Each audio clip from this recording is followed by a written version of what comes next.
कृषी मंत्री दत्तामामा भरणे आपल्यासोबत आहे. आज राष्ट्रवादीचा वर्धापन दिन आहे, पण त्यांच्याशी बातचीत करणार आहोत. दादा नाही आहे, वर्धापन दिन होतोय.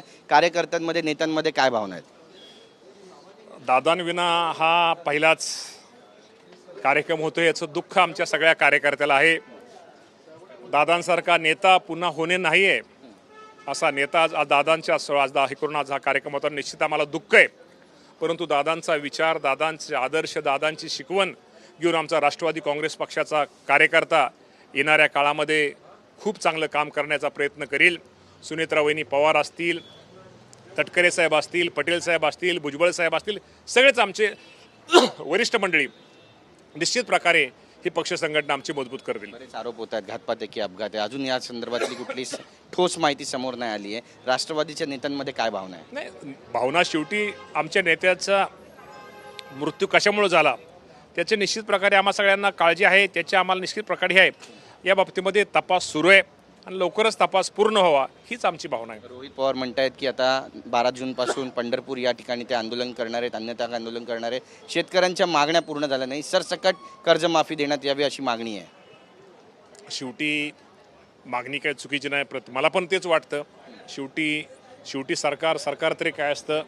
शेवटी आपल्याला माहिती आहे की अडचणीच्या काळामध्ये मुख्यमंत्री, दोन्ही उपमुख्यमंत्र्यांनी साधारणतः आजच्या प्राथमिक अंदाजानुसार 56 लाख शेतकऱ्यांना या कर्जमाफीचा लाभ होणार आहे.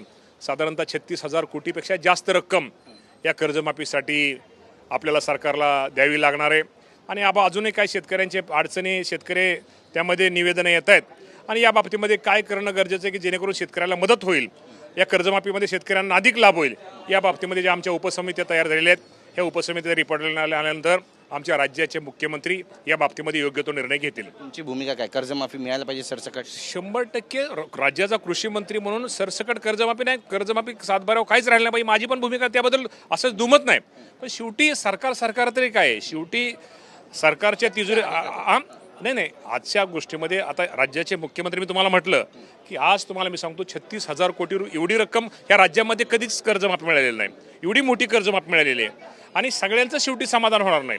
त्या बाबतीमध्ये अजूनही काय सूचना येतात, त्यामध्ये काय दुरुस्ती करणं गरजेचं आहे, या बाबतीमध्ये मुख्यमंत्री योग्य तो निर्णय घेतील. उकाडा आहे, अजूनही पाऊस पडलेला नाही आहे, त्यामुळे शेतकऱ्यांसाठी आणखी मी शेतकऱ्यांना देवाकडे एकच मागणी करेल की जरी हवामान विभागाने एल निनोमुळे पाऊस कमी पडण्याचा अंदाज व्यक्त केला असला, तो अंदाज खोटा ठरावा.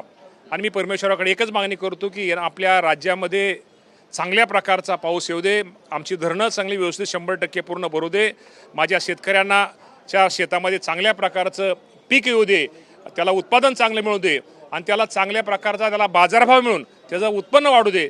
हीच माझ्या कृषी मंत्री म्हणून मी देवाला माझं साकडं घालतो. धन्यवाद आमची बातचीत केल्याबद्दल. कॅमेरा पर्सन अमित शिगवणसह गिरीश गायकवाड, TV9 मराठी, मुंबई.